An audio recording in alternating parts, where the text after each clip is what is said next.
Prison camps during the Civil War were poorly managed, horribly overcrowded, and disease-ridden places. Prisoners looked like skeletons because of a lack of food and hygiene. The Union's prison camps included Alton Prison, Camp Chase, Camp Douglas, Elmira, Point Lookout, and several others. Point Lookout was one of two major prison camps who kept prisoners in tents, making it one of the worst Union prison camps.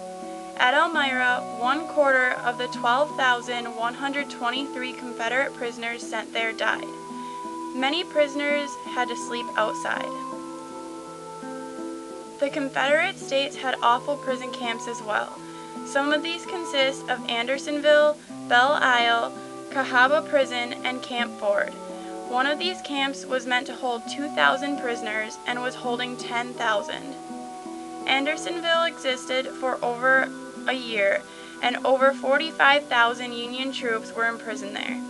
Nearly 13,000 prisoners died of disease or starvation. Contradictory to what most people believe, the failure of Andersonville was not necessarily deliberate. There were just too many prisoners and not enough food, clothing, medicine, or tents to go around. Some of the people affected by these poor conditions were not yet the age of 10. Children often went to the same things as their parents. They were hit the hardest when there were food shortages. Children need extra nutrients and have the least resistance to disease.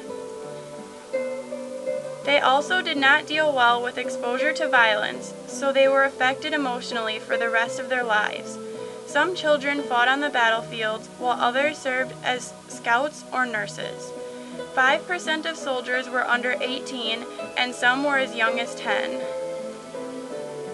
Most children enlisted because they wanted to end boring routine, get away from abusive families, were jealous of older brothers, or wanted to end slavery. More than 3,000 Northern soldiers were under 13. War seemed like an adventure to these young kids, but they were forced to grow up much too quickly.